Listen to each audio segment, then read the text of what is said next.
والصلاة والسلام على سيد الأنبياء والمرسلين وعلى آله وأصحابه أجمعين أما بعد فأعوذ بالله من الشيطان الرجيم بسم الله الرحمن الرحيم الحمد لله رب العالمين الرحمن الرحيم مالك يوم الدين۔ میرے قابل قدر بزرگوں اور دوستوں اور محترم نوجوان بھائیوں اور میرے عزیز ساتھی، اللہ تعالیٰ کا شکر اور احسان ہے کہ اللہ تعالیٰ نے ہمیں اپنے مقدس گھر میں رمضان المبارک کے مہینے کے اندر ایک ساتھ جمع فرمایا ہے۔ اس رب کریم کا احسان ہے کہ اس نے ہمیں تراویح کے بعد قرآن کریم کا خلاصہ سننے کے لیے کچھ منٹ عطا فرمائے۔ تو اللہ تعالیٰ سے دعا ہے کہ اللہ تعالیٰ جو باتیں کہیں جائیں، جو سنی جائیں، اس پر عمل کرنے کی توفیق نصیب فرمائے۔ قرآن کریم ایسی مقدس کتاب ہے کہ قرآن کریم ایسی مقدس کتاب ہے کہ جس سے بڑھ کر کوئی کتاب نہیں، پوری دنیا کے اندر اس سے مقدس، اس سے بابرکت کوئی کتاب نہیں۔ اس قرآن کریم کو جس نے بنایا وہ بنانے والا سب سے مالک، سب کا آقا، سب کا خالق، تمام دنیا کو جہاں کا پیدا کرنے والا آقا ہے، اور جس کے ذریعے اس قرآن کریم کو نازل کیا گیا یعنی حضرت جبرائیل علیہ السلام جو تمام ملائکہ میں سب سے افضل، تمام ملائکہ کے سردار ہیں۔ حضرت جبرائیل علیہ السلام کے ذریعے قرآن کریم نازل کیا گیا، اور جس انسان پر نازل کیا گیا وہ انسان تمام مخلوقات میں سب سے افضل ہے، یعنی آقا نامدار حبیب کریم صلی اللہ علیہ وسلم ہے۔ اور جس رات کے اندر قرآن کریم نازل کیا گیا وہ رات تمام راتوں میں سب سے افضل ہے، یعنی شب قدر کی رات۔ اور جس مہینے کے اندر قرآن کریم کو نازل کیا گیا وہ مہینہ تمام مہینوں میں سب سے افضل ہے، اور وہ مہینہ آج بابرکت والا مہینہ وہ یہی مہینہ ہے جسے رمضان المبارک کا مہینہ کہتے ہیں۔ سورہ فاتحہ کو بڑی فضیلت اور بڑی خاصیات سے نوازا گیا ہے۔ سورہ فاتحہ یہ مکی صورت ہے، اس کے اندر 7 آیتیں اور 1 رکوع ہے۔ یہ آپ علیہ السلام پر ہجرت سے پہلے نازل ہوئی، اس وجہ سے اس کو مکی صورت کہا جاتا ہے۔ اس میں شروع کی 3 آیتوں میں اللہ تعالیٰ کی حمد و تعریف اور اس کی کبریائی بیان کی گئی ہے، اور اخیر کی 3 آیتوں میں انسان کی طرف سے دعا و درخواست کا مضمون بیان کیا گیا ہے۔ وہ درمیانی جو آیت ہے وہ مشترک ہے، اللہ کی تعریف اور انسان کی دعا کے درخواست کے درمیان مشترک ہے۔ کچھ حصہ اللہ کی تعریف کے لیے بیان ہے اور کچھ حصہ انسان کی دعا کی درخواست میں۔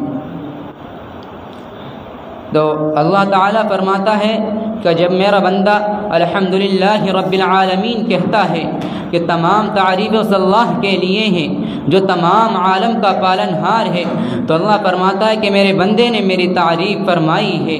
جب بندہ الرحمن الرحیم کہتا ہے جو بڑا مہربان، بڑا نہایت رحم والا ہے، تو اللہ تعالیٰ فرماتا ہے کہ آج میرے بندے نے میری کبریائی بیان کی ہے، میری رحمت بیان کی ہے، میری رحمت کی صفت بیان کی ہے۔ جب بندہ ایاک نعبد و ایاک نستعین کہتا ہے تو اللہ تعالیٰ فرماتا ہے کہ آج میرے بندے نے میری وحدت کو بیان کیا ہے، میری توحید کو بیان کیا ہے۔ جب بندہ ایاک نعبد مالک یوم الدین کہتا ہے تو اللہ تعالیٰ فرماتا ہے کہ میرے بندے نے آج میری وحدت بیان کی ہے اور میری کبریائی بیان کی ہے۔ اور جب بندہ ایاک نعبد و ایاک نستعین کہتا ہے تو اللہ تعالیٰ فرماتا ہے کہ یہ آیت میرے اور میرے بندے کے درمیان مشتمل ہے، یعنی ملا ہوئی ہے۔ ایک حصہ اللہ تعالیٰ نے فرمایا کہ جب بندہ ایاک نعبد و ایاک نستعین کہتا ہے کہ اللہ ہم تیری ہی عبادت کرتے ہیں اور تجھ سے ہی مدد چاہتے ہیں، تو اس میں اللہ تعالیٰ فرماتا ہے کہ میرے بندے نے میری تعریف بیان کی اور مجھ سے مدد چاہی۔ تو اللہ تعالیٰ فرماتا ہے کہ میرے بندے مانگ میں تجھے دوں گا، اہدنا الصراط المستقیم، اے اللہ تو ہمیں سیدھے راستے پر چلا۔ سیدھا راستہ کیا ہے؟ سیدھے راستے کا مطلب کیا ہے؟ تو سیدھا راستہ جس میں کوئی کجی نہ ہو، جس میں کوئی ٹیڑھ نہ ہو، جس میں کوئی شبہ نہ ہو، جس میں کوئی شک نہ ہو، اسے سیدھا راستہ کہتے ہیں۔ صراط الذین انعمت علیہم، اے اللہ تو ہمیں ان لوگوں میں شامل فرما جن پر تو نے انعام کیا۔ تو انعام والے لوگ کون ہیں؟ وہ انعام والے لوگ متقی لوگ ہیں جنہوں نے رب کا شکر ادا کیا اور اب رب کی نعمتوں کا شکر ادا کیا، نماز قائم کی، روزہ رکھا، حج ادا کیا اور صدقہ فطرات دیا۔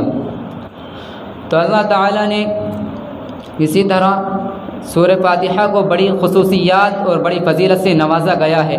اس کو ام الکتاب بھی کہا جاتا ہے، یعنی کتاب کی ماں۔ ام الکتاب اس وجہ سے کہا جاتا ہے کہ قرآن کریم کے اندر پورے قرآن کے اندر دنیا اور آخرت کا نچوڑ ہے، اور پورے قرآن کا نچوڑ سورہ فاتحہ کے اندر ہے۔ اس کی بڑی بابرکت آئی ہے، اور ایک حدیث میں آیا ہے کہ اس سورت کو سورہ شفا بھی کہا جاتا ہے، یعنی شفا والی دعا۔ جب بندے کو کسی کوئی بیماری ہو، اگر وہ بندہ سورہ فاتحہ پڑھے، سورہ فاتحہ کی تلاوت کرے، سورہ فاتحہ پڑھ کر دم کرے اور اس پانی کو پیے، تو انشاءاللہ اس کو شفا ضرور حاصل ہوتی ہے۔ اللہ تعالیٰ نے اب اسی طرح دوسری آیت میں تیسرے چوتھے پارے تک توحید کا مضمون بیان فرمایا ہے۔ توحید اسلام کی بنیاد ہے، اگر بنیاد کمزور ہوگی تو پوری عمارت کمزور رہے گی۔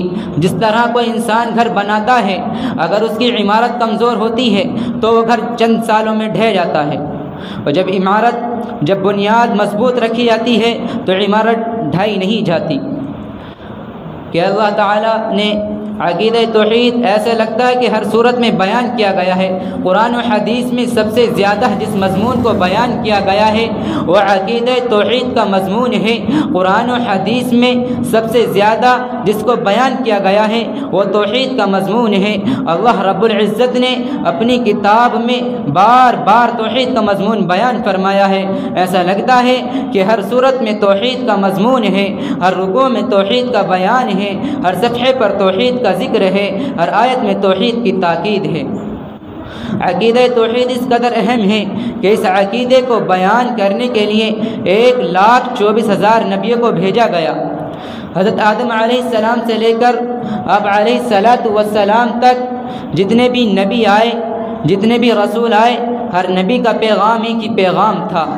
ہر نبی کے کلمے کا پہلا جز عقیدہ توحید کا پیغام تھا۔ دیکھیے، لا الہ الا اللہ آدم صفی اللہ، لا الہ الا اللہ نوح نجی اللہ، لا الہ الا اللہ ابراہیم خلیل اللہ، لا الہ الا اللہ محمد الرسول اللہ۔ نبی بدلتے رہے مگر پیغام ایک ہی رہا، قومیں بدلتی رہیں مگر پیغام ایک ہی رہا، کتابیں بدلتی رہیں مگر پیغام ایک ہی رہا، عنوان بدلتے رہے مگر پیغام ایک ہی رہا۔ پھر اسی پیغام کے خاطر انبیاء علیہم السلام کو ستایا گیا، سولیوں پر چڑھایا گیا، تکلیفیں پہنچائی گئیں، مظالم ڈھائے گئے، مصائب برداشت کیے، مشکلات کا سامنا کرنا پڑا، آروں سے چیرا گیا، سمندروں میں ڈھکیل دیا گیا، اذیتوں میں مبتلا رہے، قید کر دیے گئے، آگ کے دہکتے ہوئے شعلوں کے حوالے کر دیے گئے، پیغمبروں کے جسم سے کپڑے اتار کر لوہے کی کنگھیوں کو گرم کر کے ان کے جسموں کو ان سے چھیلا گیا۔ قرآن کہتا ہے یقتلون النبیین بغیر الحق، لا تعداد درود و سلام ہو امام الانبیاء سرور کائنات صلی اللہ علیہ وسلم پر کہ اسی عقیدہ توحید کے خاطر جتنا آپ علیہ السلام کو ستایا گیا ہے، کسی بھی پیغمبر پر اتنا ظلم نہیں ڈھایا گیا۔ اب علیہ السلام چاہتے تو تمام چیز آپ کے لیے آسان کر دی گئی تھی۔ اب علیہ السلام چاہتے تو احد پہاڑ سونے کے برابر بن جاتا۔ اب علیہ السلام نے سب کچھ برداشت کیا لیکن توحید کو نہیں چھوڑا۔